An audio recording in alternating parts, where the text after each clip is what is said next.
34th question and that is new 34th। और ऐसा नहीं है कि सर एक्स्ट्रा करा रहा है, मैं अभी बताता हूँ, ये बेसिक है, मतलब इसके बिना आगे चलना 11th-12th मुश्किल है, तो ये बेसिक है, ये करना ही है, दिमाग से निकाल दे, नहीं किया तो चलेगा क्या? नहीं चलेगा, बिल्कुल नहीं चलेगा। By default you have to do everything. Okay, हम एक गैस कांस्टेंट लेते हैं, universal gas constant, universal gas constant, universal gas constant, universal gas constant is given by PV is equal to NRT, ये फॉर्मूला है। Okay, इस don't worry, I will tell everything, मैं एक ही बार बताता हूँ, बार बार रिपीट नहीं करता हूं। P यानी प्रेशर, V यानी वॉल्यूम, N यानी number of moles, number of moles तूने किया है, number of mole is a fundamental quantity, R यानी यूनिवर्सल गैस कांस्टेंट, यही चाहिए मुझे, एंड T बोलो टेम्परेचर। ओके, तो मुझे यूनिवर्सल गैस कांस्टेंट चाहिए, तो P into V is NT is equal to R। तो ये था तुम्हारे लिए नॉलेज कि universal gas constant is given by pressure into volume divided by number of moles into temperature, number of moles into temperature. Okay, हमको pressure निकालना पड़ेगा। देख, मैं तेरे को मस्त फील दूंगा, मैं तेरे को मस्त एक नंबर वाला फील दूंगा, एक नंबर वाला, देख लेना। ओके, प्रेशर हमने पढ़ा है, pressure is given by, pressure यानी स्ट्रेस, फोर्स अपॉन एरिया, तो thrust upon area, the right word is thrust upon area. What is thrust? ये दूसरी बार हो रहा है, ये दूसरी बार हो रहा है, हमने कराया है। Thrust means perpendicular force, because you tend to forget everything. Thrust यानी perpendicular force. So perpendicular force यानी force. Sir force यानी m1 l square, इस बार मैं मिस्टेक नहीं करूंगा, m1 l1 t minus 2 divided by area, area is l square. Okay, तो pressure आ रहा है thrust force into force mass into acceleration divided by area, तो m1 L1 और L2 है L माइनस 1 T माइनस 2। तो pressure मुझे आ गया, इधर मैं लिखता हूं pressure M1 L minus 1 T minus 2 multiplied by volume. बच्चा तुझे पता ही है वॉल्यूम क्या है, वॉल्यूम यानी metre cube, and metre cube यानी L cube divided by N। अभी तेरे लिए ये फर्स्ट टाइम आ रहा है, सबको लाइफ में ये फर्स्ट टाइम आ रहा है। N basically refers to number of moles, number of moles यानी मोल। क्या मोल एक क्वांटिटी है? बिल्कुल। क्या मोल एक फंडामेंटल क्वांटिटी है? यस। हम लिखेंगे MOL, बस MOL लिखेंगे। ई ठीक है यार, MOL भावना समझ गया है, मोल बोलते हैं MOL लिख लेते हैं। ओके, भावना समझ गया है तो multiplied by T temperature, temperature यानी केल्विन, टेम्परेचर यानी केल्विन। ओके ठीक है सर, अब डिस्कशन को आगे लेके जाते हैं।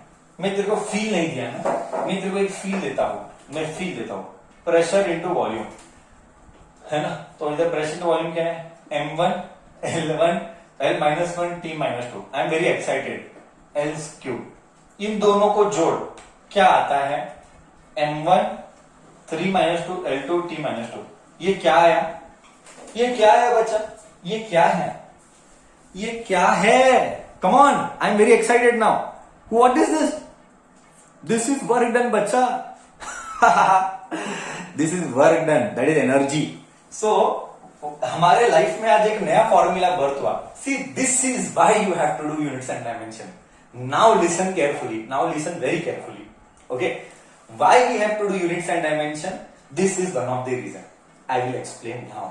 मैंने बोला था मैं फील दूंगा, सुनो। मतलब ये तो वर्क डन है सर। ओ हो, इससे क्या समझ में आया? इससे ये समझ में आया वर्क डन का एक और फॉर्मूला पैदा हुआ, pressure into volume. Work done का एक और फॉर्मूला, ये बाय डिफॉल्ट रखना है। अभी हमारे लाइफ में एक नया एडिशन हुआ है, हमारे लाइफ में एक नया एडिशन हुआ है। सर वर्क डन अब तक पढ़ा था 9th में, वर्क डन अब तक 9th में यही पढ़ा था, work done is force into displacement. अब नहीं, अब हमारी चीजें बढ़ रही है। वर्क डन एनर्जी है, वर्क डन हीट भी है, वर्क डन हीट भी है। Sir work done pressure into volume भी है, sir work done pressure into volume भी है ना। Sir work done potential into charge भी है। तेरे फील आओ, मैं तेरे को एक बार फील आओ, मतलब और इसका अलग लेवल का फील, इसके अलग लेवल का फील। ये देख, वर्क पोटेंशियल का फॉर्मूला क्या है? पोटेंशियल वी यानी ईयर वी मीन्स वॉल्यूम, तू कंफ्यूज मत कर, ये फर्स्ट ईयर है, ये सेकेंड ईयर है पोटेंशियल।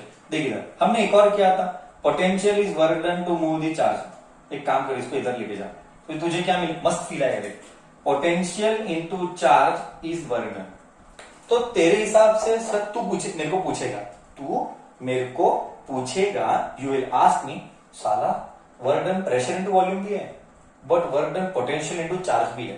अब तू मेरे को पूछेगा, सर वर्क डन का डायमेंशन आ रहा है m1, वर्क डन का डायमेंशन आ रहा है m1 L2 T-2, तो क्या इस वर्क डन का भी डायमेंशन सेम आएगा?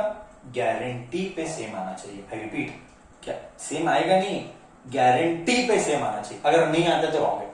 यही तो ब्यूटी है, यही तो, this is the first application of dimension analysis.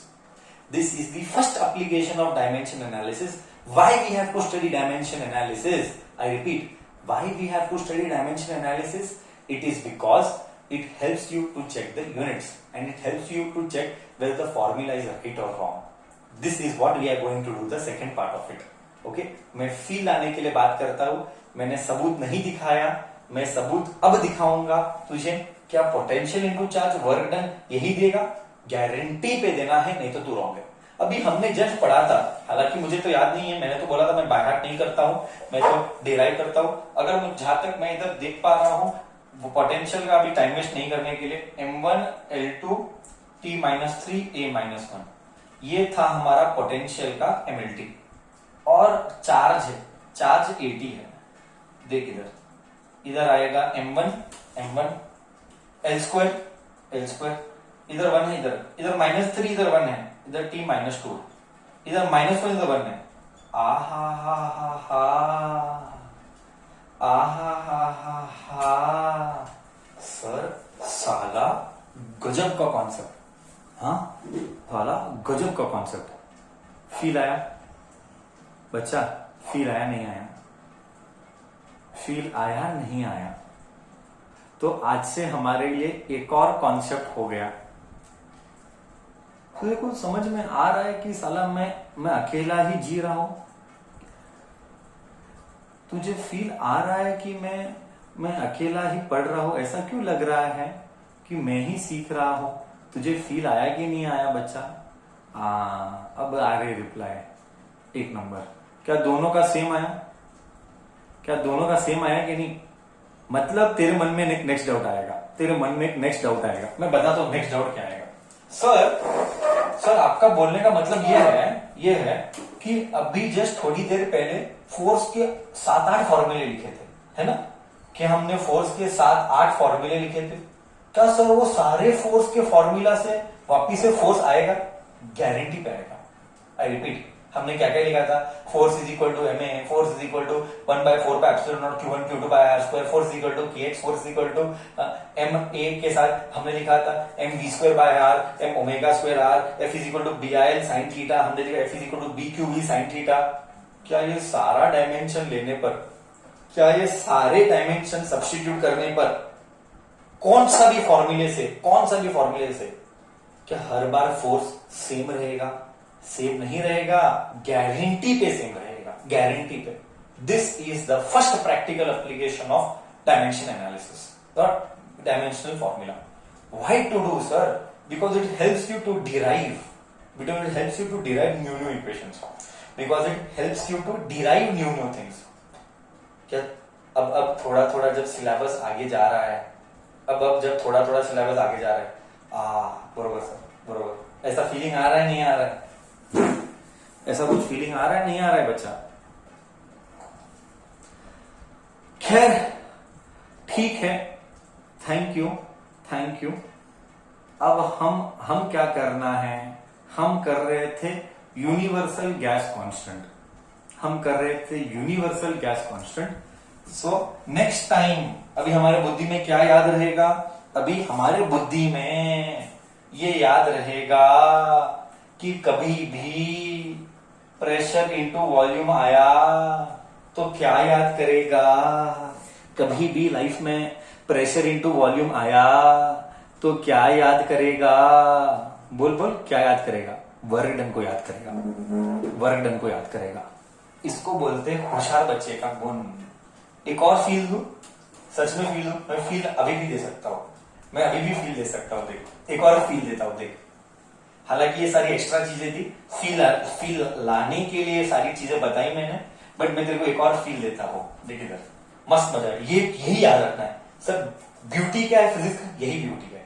हाँ, कौन सा बच्चा टिकता है फ्यूचर में? जिसके पास बुद्धि है, यही बच्चा टिकता है। और बुद्धि के लिए सोच, कंपेयर, एनालाइज, थिंक, यही तेरे को चीजों को खुशहाल बनाएगा।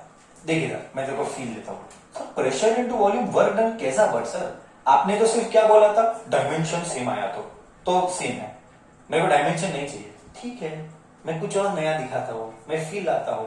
ओके, मैं फॉर्मूला लेता हूं, प्रेशर यानी फोर्स अपॉन एरिया। ठीक है, देखिएगा तेरे को फील आता हूं, प्रेशर यानी force upon area into volume, volume है ना।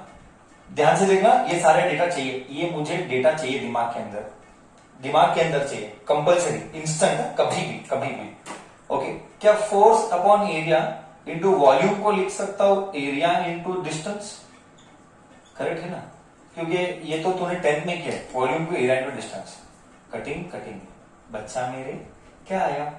फोर्स इंटू डिस्टेंस आया, फोर्स इंटू डिस्टेंस। बच्चा ये क्या है?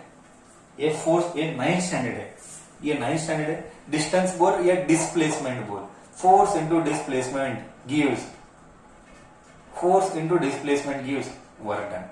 अब एक और फील आया, क्या अब तो मेरे पास इनफ सबूत है, क्या अब तो मेरे पास इनफ सबूत है बताने के लिए कि pressure into volume work done है।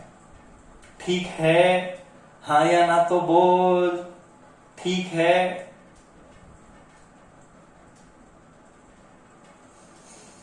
हाँ, डिस्कशन कंटिन्यूज बच्चा। We were proving universal gas constant. ये सारी चीजें साइड में फील के लिए है ना, ये सारी चीजें साइड में फील के लिए है। हमारे सब्जेक्ट में हम पूछते हैं m1 L2 T-2 मोल, मोल को मोल ही लिखना है, मोल को मोल ही लिखना है। सर मोल को मोल ही क्यों लिखना है? क्योंकि ये फंडामेंटल क्वांटिटी है, क्योंकि ये फंडामेंटल क्वांटिटी है। केल्विन, केल्विन को केवल लिखेंगे, ये सारी चीजें ऊपर जाएगी। तो मुझे क्या क्या आएगा, मुझे क्या क्या आएगा? m1 L2 T-2 K-1 मोल -1। पहली बार अब तुझे, अच्छा पहली बार तुझे अब क्या हो रहा है पता है? पहली बार तुझे 5 क्वांटिटी आ रहे हैं।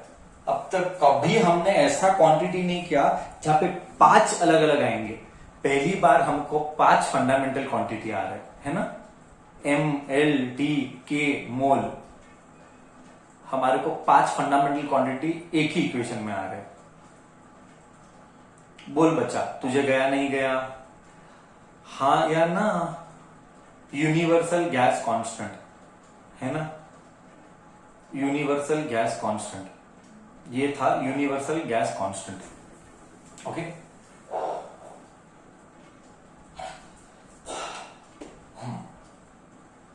इसका यूनिट लिख लेते हैं, इसका एक यूनिट, इसको यूनिट याद रखना पड़ेगा, इसका यूनिट याद रखना पड़ेगा। तो प्रेशर इंटू वॉल्यूम NRT, मेरे को चाहिए प्रेशर इंटू वॉल्यूम NRT, ये R है। सर प्रेशर इंटू वॉल्यूम क्या है? वर्क डन, करेक्ट है, pressure into volume work done है, NRT है। वर्क डन का यूनिट क्या है? वर्क डन इंटू जूल है, जूल बोल, जूल बोल, कैसे भी बोल, वर्क डन जूल है। N यानी मोल है, मोल है, एंड टेम्परेचर यानी केल्विन है। 1 मार्क के लिए आया हुआ एग्जाम में। What is the SI unit? SI unit, what is the SI unit of R? R यानी यूनिवर्सल गैस कांस्टेंट, एंड इसका यूनिट है जूल्स पर मोल पर केल्विन, ये इसका यूनिट है। ये 1 मार्क के लिए हमारे थ्योरी एग्जाम में आया हुआ है, ये 1 मार्क के लिए हमारे थ्योरी एग्जाम में आया हुआ है कर्नाटका में। ओके, जूल्स आया, मोल ऊपर गया, केल्विन ऊपर गया। तो हमको याद रखना है, कितनी सारी चीजें याद रखनी है। हर दिन नई चीजें बता रहा हूं, एक नहीं बहुत सारी चीजें, हर दिन बहुत सारी चीजें नहीं बता रहा हूं। रिवीजन रिवीजन रिवीजन, मैं ये पूरे 2 साल यही डायलॉग रिपीट करूंगा, अगर तू मेरे को पूछता है टॉप प्रायोरिटी पे, सर हमारे को 11th-12th में कौन जिताएगा, मेरे लिए अगर एक ही नाम लेना है, सब में से अगर मेरे को एक ही नाम लेना है तो मैं बोलूंगा रिवीजन। रिवीजन ही तेरे को जिताएगा, बाकी कोई नहीं जिताएगा। Okay okay, so we did universal gas constant, that is R, units भी किया, डायमेंशन भी किया। ठीक है, अब टाइम कितना है हमारे पास, और मेरे पास एक 10 मिनट है। एक और लू या हम कल कंटिन्यू करें, जैसा तू बोले। एक और लू, और कितना वास्ट है बच्चा, अभी तक हम फर्स्ट चैप्टर में ही हैं। वो फर्स्ट चैप्टर में सिर्फ 50% हुआ है, और ये सबसे छोटा चैप्टर है। फर्स्ट चैप्टर में ये 50% हुआ है, और ये सबसे छोटा चैप्टर है पूरे बुक का, ये सबसे छोटा चैप्टर है। Okay, after physical world, obviously after physical world ये सबसे छोटा, और अभी तक 50% भी नहीं हुआ है। चलो, मेरे पास 10 मिनट है, मैं एक छोटा सा कुछ दिखता है कि मैं लेता हूं, नहीं तो मैं कल के क्लास में लूंगा। 34 हो गया, ऐसे तो नेक्स्ट क्लास है मेरा दूसरा, मैं कुछ अच्छा दिखता है। यस, एक मुझे दिखा, प्लैंक्स कांस्टेंट, ये भी बहुत इंपॉर्टेंट, कॉम्पिटिटिव का हॉटेस्ट पिक है ये कॉम्पिटिटिव का हॉटेस्ट पिक है। 35th Planck's constant. Okay, 35th Planck's constant, formula सारी चीजें याद रखनी पड़ेगी, फॉर्मूले याद रखनी पड़ेगी, यूनिट्स याद रखने पड़ेंगे, सिंबल्स याद करने पड़ेंगे। मैक्सिमम टाइम स्पेंड कर, दिन रात एक करने की कोशिश कर, बहुत पढ़, 2 साल डेडिकेटेड हो। और नंबर क्या था, 34, 35, नंबर क्या था, 34, 35। प्लैंक्स कांस्टेंट एक अच्छा, आज का लास्ट, अभी 35, आज का last 35th Planck's constant. Planck's constant, हाँ, अगर तेरे दिमाग से निकाल दे, क्या कांस्टेंट को यूनिट नहीं होते, गलत बोला, कांस्टेंट को पक्का यूनिट होते हैं, कांस्टेंट्स को यूनिट्स होते हैं। So energy is equal to H nu. Okay, this is energy, H is Planck's constant, H is Planck's constant. ये हम बहुत बार यूज करने वाले, आने वाले दिनों में ये बहुत करने वाले। और न्यू यानी फ्रीक्वेंसी, ये तो 9th का है। ओके, हमको चाहिए प्लैंक, हमको चाहिए प्लैंक्स कांस्टेंट, तो मैं लिखूंगा इधर E divided by new is a Planck's constant. So energy क्या है, एनर्जी है m1 L² T-2, by heart करने बोला है। फ्रीक्वेंसी, फ्रीक्वेंसी यानी जिसको याद नहीं है, जो कैटेगरी थर्ड कैटेगरी का है उसके लिए, फ्रीक्वेंसी यानी 1/टाइम। ये कौन सा स्टैंडर्ड, ये 9th स्टैंडर्ड में पढ़ा है। ओके, सो 1/टाइम, तो ये टाइम ऊपर जाएगा, जब ये टाइम ऊपर जाएगा तो ये m1, ये L2, ये T-3 होगा। बराबर है, बराबर है, हाँ या ना। मैं एक तेरे को हिंट पूछता हूं, मैं एक तेरे को क्वेश्चन पूछता हूं, जिस ये रियल टेस्ट ऑफ ब्रेन है, ये एक रियल टेस्ट ऑफ ब्रेन है। नहीं नहीं नहीं नहीं, वो अलग आएगा मेरे हिसाब से, मैं सोच रहा हूँ। ब्रेन दे, जब हम कॉम्पिटिटिव करेंगे तभी हम करेंगे। खैर ठीक है, टेस्ट ऑफ ब्रेन हम कभी और खेलेंगे। सो ये था Planck's constant, m1 L² T-3, वो -3 है। मेरी भावनाओं को समझ जाना, गलत है, और वो है ना, ये 1 ऊपर आ गया, यही तो गलत है। ये -2 है, ये ऊपर गया तो ये +1 होता है, मेरा मिस्टेक हो गया, सॉरी बच्चा, सो सॉरी। ये -1 आता है, ये T ऊपर गया तो ये अपॉन है ना, करेक्ट, मेरी गलती हो गई, सॉरी सॉरी, ये अभी ध्यान गया, देख m1 सिली मिस्टेक L², हाँ ये करेक्ट है, अब करेक्ट है बच्चा, ठीक है। ओके, वो T ऊपर गया ना रे बच्चा, वो T ऊपर गया तो वो +1 है ना, वो T ऊपर गया तो वो +1 है, मेरा ध्यान नहीं गया, थोड़ा सा सिली मिस्टेक मेरे एंड से, बट हालांकि मिस्टेक रेक्टिफाइड, हालांकि मिस्टेक रेक्टिफाइड। ओके, तो ठीक है, तो ये था हमारा प्लैंक्स कांस्टेंट के ऊपर आज का क्लास।